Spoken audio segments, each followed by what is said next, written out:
Journal entry 28th of January 2014. The Stinking Body. We take the tram number 3 from tram stop Sanatoriegatan in Gothenburg. We are about to carry out a simple performance.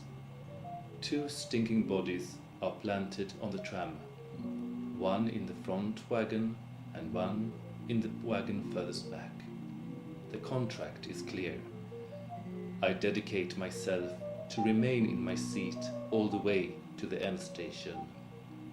I give my body to the gaze of the other, and I make myself available as material for other people's stories about me. If I feel strong, I might meet someone else's eyes without letting my own gaze drift away to stare into the wall or out of the window. It is okay to interrupt the performance if it becomes overwhelming. We take tram number 3 from the tram stop at Sanatoriegatan. 2 of us are wearing beautiful talismanic jackets that make us stand out and protect us simultaneously.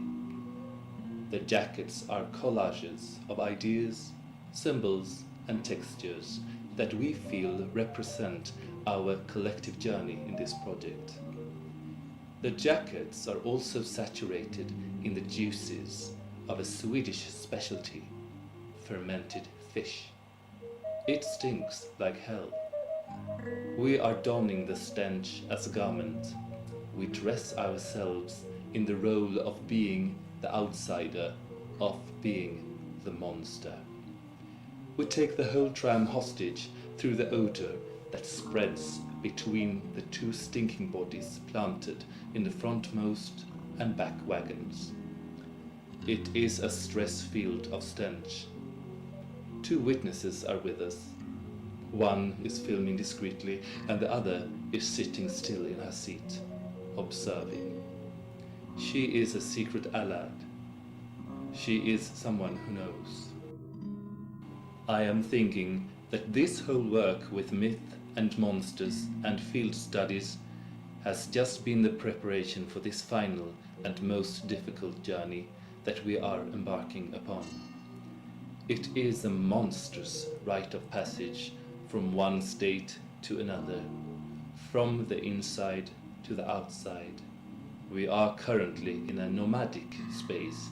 The tram isn't defined by being connected to a center, but to the route between 2 fixed points. Being still is not a function of the tram, no, it is the going between. I sit in my seat and refuse. I feel the refusal as a lump in my stomach and as shame burning on my cheeks. It is too late to go back. I am scared to death of being spoken to. How would I handle that? Pretend like nothing? Laugh? Yes, laughter is present during the whole journey, but not as an expression of mirth. It is the apologetic laughter of shame that threatens to explode out of my mouth. I bite my tongue. I don't want to be approached, because if I am, I might have to answer as myself rather as a monster, and then I have to take responsibility for this scandalous, stinking behavior. The monster has an alibi that I don't have. Someone changes seat in my wagon. The stench is overwhelming. People are covering their noses and look away so as to avoid my gaze. But they stare all the same when they think I don't see it. They cannot flee the stench and they show their distaste openly. I am feeling truly monstrous as I force myself upon their nostrils. This is an olfactory dictatorship. I reign supreme, but there is shame, embarrassment, power, triumph, pride. Yes, I have complicated feelings. I am thinking that this is one of the last real taboos in our society.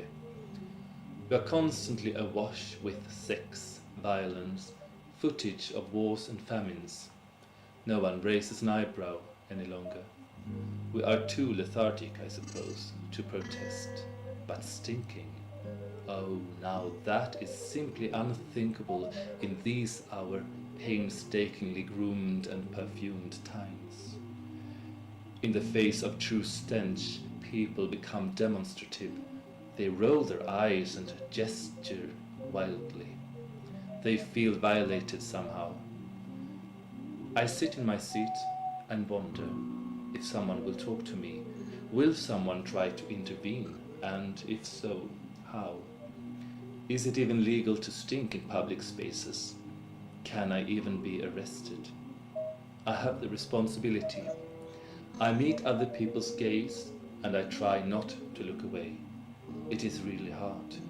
I want it to end now. Someone starts coughing violently nearby, and I can't help but wonder if it is because of me. There are accusing looks, and I feel shame. People stop dead in their tracks as they see me, and as they localize the stench to my body. Someone sets course toward the empty seat next to me and sits down. She realizes her mistake immediately. She gasps and stands up suddenly. She flees to a seat behind me. I start hearing remarks in tram. Oh God. Oh, for fuck's sake. Tram windows are thrown wide open, even though it is winter and bitter cold outside. People gasp because of me, and I'm feeling a radical freedom coming over me. I am made a showbread. I play my part in this nasal horror story. Some people get off. They get off the tram.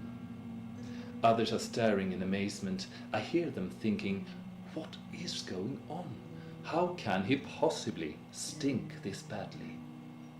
I am marked, stigmatized by the odor emanating from me. My body is made the seat of secret and stinking processes for others to be anxious about. What if it is contagious? I simultaneously hide and come forth through the power of this smell. People give up. I hear someone yell, I'm gonna puke.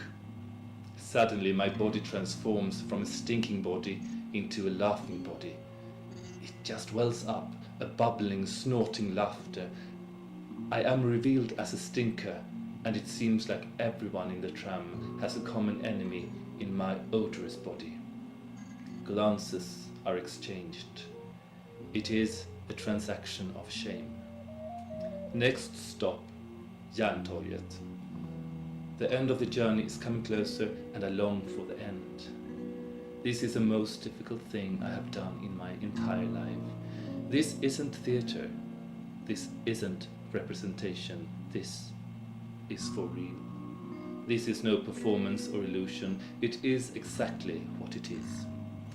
My God, how ashamed I am. My fellow travelers are giving me desperate looks. It is obvious that I am the source of their discomfort. People jump on the tram only to get off one stop later. I am exercising power. I am ecstatic, vital, frantic. I meet their stares and I try to keep a straight face as I see the panic in their eyes. It is fun as hell and shameful at the same time. People falter. They forge alliances against the stench, and I'm thinking that this is really a human sacrifice. I create myself as sacrificial bread for them. I am the scapegoat.